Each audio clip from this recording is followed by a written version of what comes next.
right now on those promises that I know that if I believe in Christ Jesus, who is my life, I believe that I can live so that my children, if they follow after the way I follow after my father, I believe he'll give them life eternal. That's the only hope I have right now at 67 years old.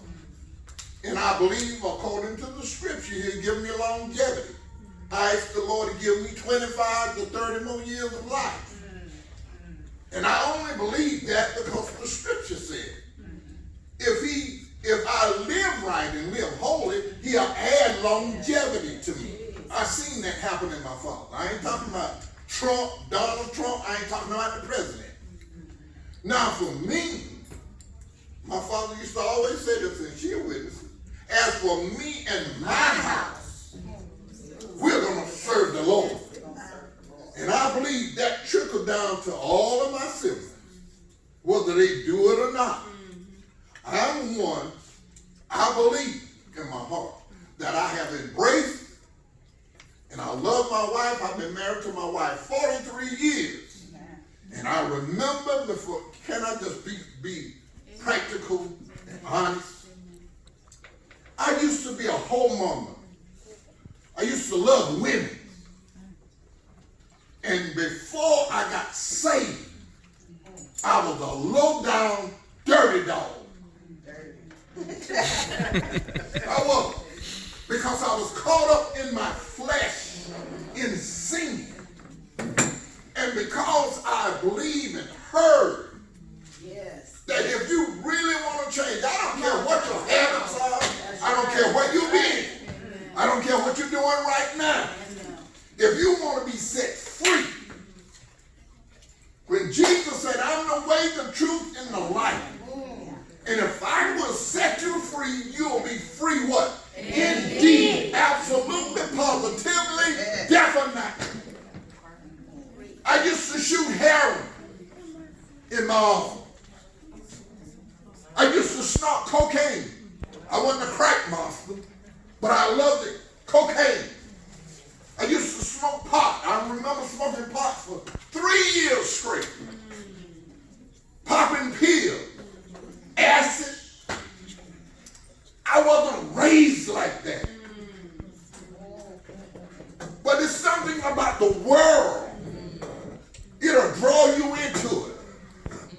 And if you're not careful, I don't care how good you've been raised up in the church. You said something there, sister. This is why we supposed to live so straight and holy that somebody will see the Christ in us. So I said all that to say this, and I'm sitting down. Those 8 children of mine, God is my witness. I wouldn't tell them nothing wrong because I want to see them make it in. I got 23 grandchildren, and I got 2 in the oven, if y'all know what I mean. Do you not know I want to live so holy that they can say when I'm dead and gone, I know my father and my mother lived a holy life. I believe that's why my sister can say that. I believe some of my nieces and nephews can say the same thing about my father. You can say it as a believer. So now, you ask me what keep me going? It's the faith in the Son of God. That's all I got to go on. And if I believe in him, he said, now faith is the substance of things hoped for and the evidence of things what? Not seen. I believe it so. I don't see it all the time. I don't feel it all the time, but I believe it. That's why I'm standing right now. I'm not a homeowner anymore. I don't shoot dope anymore. I don't smoke crack no more. I don't snort cocaine no more. I don't chase around with women. I don't play with lust. Amen. Jesus is a lust buster. Yeah. And if you're caught up with going here and going there and having this and having that, he can stop you in your tracks. If you believe. Better say that. Does that make sense? Yes. That's why he said, if any man, I'm sitting down on this. 2 Corinthians 5:17. If any man be in Christ, he is a what? A new creature. He'll make you all over. Anybody know anything about being made all over? I'm so glad he don't hold nothing I did in my life of sin against me. If any man be in Christ, he is a new creature. Yes. Old things have passed away. Passed away. Behold, all things. All things. are brand Yes, Lord. spanking Yes. new. Hallelujah. I got a new walk, y'all. Yes, sir. I used to dap when I was young. But I walk straight. Amen. I used to do things with my hand that I wouldn't normally do. But I clap and give him praise. Hallelujah. I used to cuss. Y'all know them 4-letter words and the bad words you say. He said, I'll put a new tongue in you. My God. I talk clean talk. Hallelujah. And listen, now, and y'all excuse me, because you got me stirred up. But listen. I believe, Brother Paul, after the Lord changed me from being a whore to a righteous man of God, I believe that I'm supposed to live right. That's right. Before women, all women, Amen. that they'll know all men are not dogs. Amen. Oh, y'all ain't gonna say amen. Amen. Yes, we will. There are some men Yes, God. who will tell you the truth about being a young lady. Amen. That's why I can live true to my one wife. Amen. My father said, That's God. you say it like this, I'm a man of one wife, That's God. That's God. and no sweetheart. That's God. Jesus. Amen. I don't play with love. That's God. That's God. Does that make sense? Amen. And I can only do it because of the faith Yes. in the Son of God. God bless you.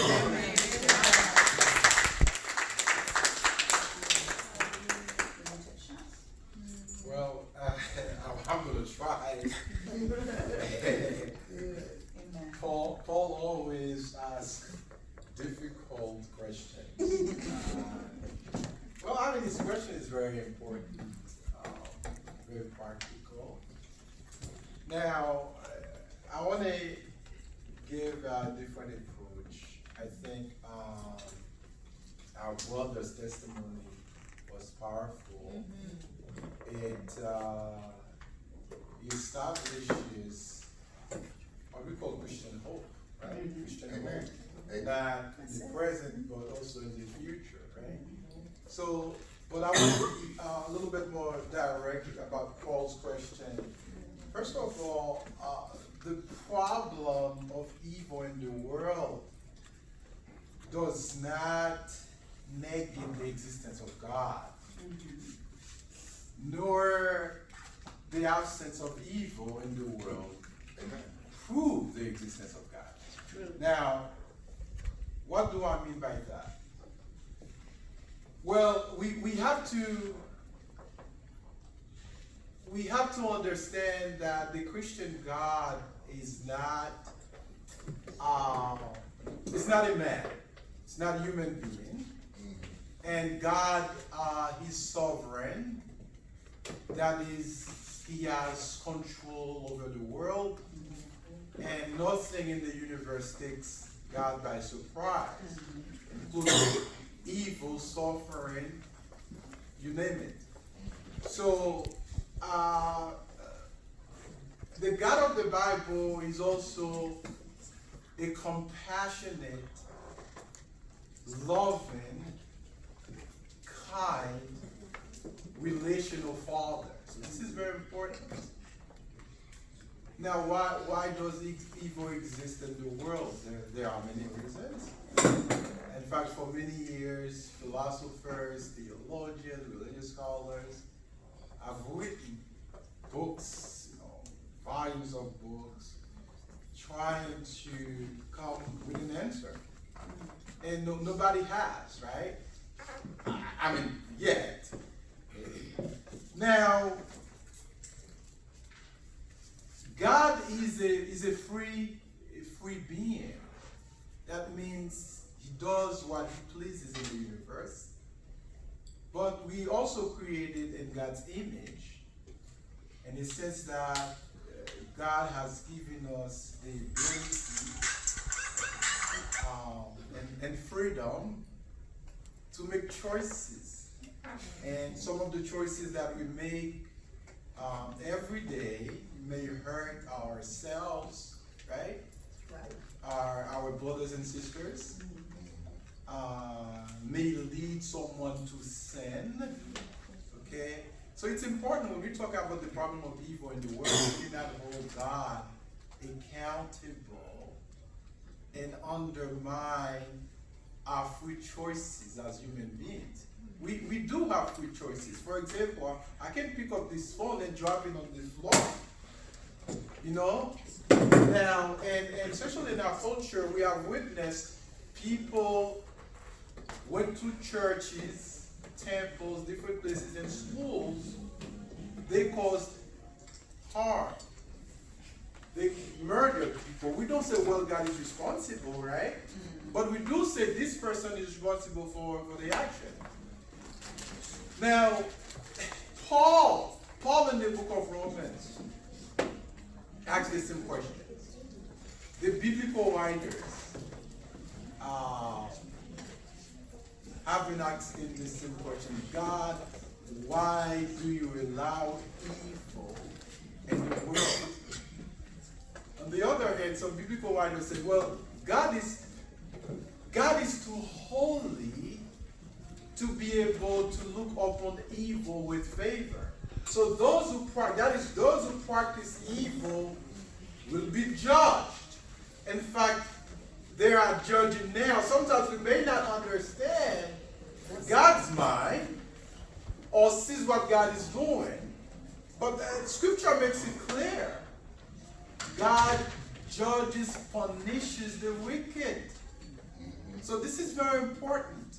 And there will be a time where God's sovereignty, God's will be made evident in the world. That's when God, through Jesus Christ, this is very important in Christianity, will remove sin from the world. Will put a stop to death, human suffering, right? What we call evil. So Christian hope, we hope as Christians in the goodness of God and what God has in store in the future.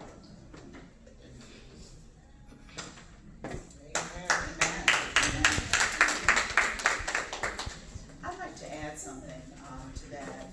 As my brothers were talking, what became clear to me is that the idea of how do you live in the midst of despair, whether it is because of wickedness in the world or the internal restlessness that some of us constantly wrestle with, trying to find peace.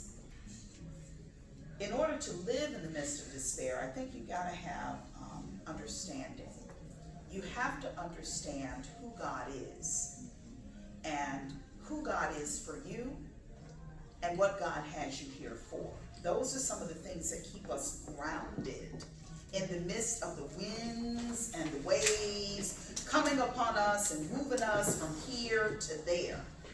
We have to know that the experiences on this side of glory, and I like that term, because I was raised in the church, but if I really want to break it down, what I am saying is, what happens in the world is not the end of our story. our experiences here are not the period at the end of our sentence. God is still writing the story. And if we know that, and if we understand that, it can help us to endure in the midst of difficulties. Now, whether that comes because you have an active prayer life and you know how to take your concerns to God in prayer, or because you rely on scripture to encourage, support, and uphold you, or because you know how to go to folks who know how to pray, who can pray for you when you can't pray for yourself. Any of those or other ways, we look for the sources that help us to stand, and to stand on sure footing, so that we are not tossed to and from. So that understanding is how I think we learn how to live in the midst of despair. We know that this is not the end. But now, here we are in a broken world. We have to understand that. So sin is present and it abounds. But God is also faithful in the midst. And that is the second point I want to bring out. That to keep from becoming, as my brother said, nihilistic or fatalistic, we have to have a perspective that reflects God. I don't think you can live effectively in this world without it. There's too much that comes at you. You take too many hits. It shapes you and forms you and really deforms you in ways that God never intended. We need a perspective that is beyond how we understand the world, so that we can see something bigger and greater and more powerful than ourselves. And let that lead us and guide us and help us to ride the waves. When I was a little girl, I was sharing with my brother and sisters over here when we first came in that I've only been here in Florida about 3 years. I'm a Midwest girl. I was born and raised in Chicago. But my parents are from here. They're native and went to Dillard High School, met and fell in love and moved on to Chicago. Long story short. But we came down here every summer to visit my grandparents and my aunts and uncles. And one of those years when I came to visit, some kids that we were playing with or knew, we had all gone to the beach, taught me how to ride waves. Now, this is really important because I've used this metaphor in the way that the Lord dealt with me as a young child, as a way of understanding God's presence in my life all along. I was scared to death of water. I didn't like water over my head. I didn't like showers. I could take a bath. I was all good with that. But I didn't like water over my head. I didn't like my face in water. And I sure enough didn't like being in the ocean, because I couldn't stand. And every time I got in the water, it seemed to take me further than I wanted to go. Don't that sound like sin? Just take it further out. And there's nothing that you can do to stop it, because here you are in the midst of it. But these kids taught me something. When the waves come, and I would be so petrified because it would be so big, at least to me as a little kid, and I knew they were going to come over my head and I was going to be coughing and breathing and swallowing seawater, and I just couldn't stand it. And when I would see them coming, you know what I would try to do? Because I didn't know no better. I thought I could turn and run. So I would turn my back on the water and call myself trying to run. But how many of you know you can't run in water? And you can't outrun the waves. So they taught me, when the waves are coming, we would hold on to one another. Brother, can I borrow your hand? Like this, in a line together. And the waves would come up to a certain point, and then somebody would say, jump. And we would all jump together, and our support of one another would lift us up with the wave. So it did not overcome us. It did not drown us. I wasn't sniffing and breathing seawater in my nose and coughing and sputtering. I was above it. That's how God does us in our lives. Through the relationships around us. That's why we need each other. That's why the one thing as a chaplain, I've been a chaplain over 20 years. I currently work in hospice, but I've worked in hospitals all of my career life. And when I walk the journey of crisis with people, whether it's in a hospital or I've been a chaplain in disaster response circumstances and working with first responders, it really doesn't matter. The principles are still the same. When you walk a journey with people in times of crisis, you have to teach them how to ride the wave so that they don't drown. Friends, I want to close with the ability to do that is a gift from God. And that's how you keep from becoming nihilist. It is the realization that we don't do this of ourselves. We are not our own. We have been bought and paid for with a price. And because of that value, the God who knows us, who loves us, who cares about us, who knew us in our mother's womb before we were even born, the God who says the hairs on your head are numbered, the God who says, I know the plans that I have for you. They are plans to prosper and not to do you any harm. That God is the one who keeps you lifted up. He knits you together with others, and he teaches you how not to become overcome by what the world throws at you.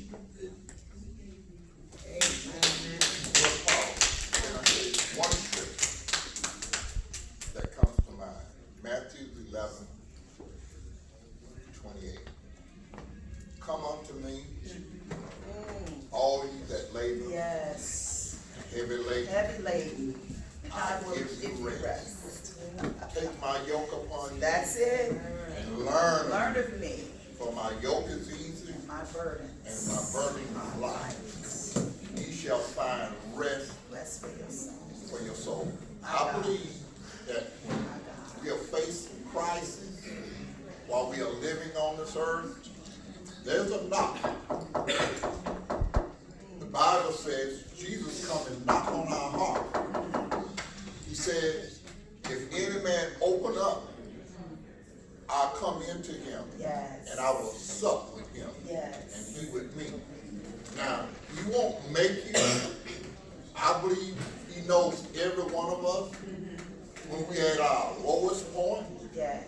and some when we are at our best point. Yes. But he's always knocking and desiring to come in. He said if you open up, he won't break in. But notice the devil is always there to break in. So this is why it's important for us, and like she said, there's some time when we got each other, we can lean on each other. But make sure that other is righteous, a holy vessel, a strong vessel in the Lord, because we need one another. So I believe if that's the case, Brother Paul, we'll find ourselves being strong in the Lord and in the power of his might. Amen. And I want to add two more things to this. There is, as Brother Gibbons was just saying, there is the faith that we believe that God is working things out on our behalf, that God has purpose and plan beyond what we can see and what we know. And there is also the experiential, the way that we experience God. And when you put those two things together, that gives us an entirely different perspective on how to live, on how to understand the way that the world operates, and to how to understand our purpose and our place in the world. So it is both our faith and our experience working together in concert. And I'd just like to add, in Romans 12:1, it says, I beseech you therefore, brethren, by the mercy of God, that ye present your body living sacrifice, holy, acceptable unto God, which is your reasonable service. And the second said, and be not conformed to this world, but be ye transformed. Come on, somebody say transformed. By the renewingness of your mind, that ye may prove Yes. what is that's good and acceptable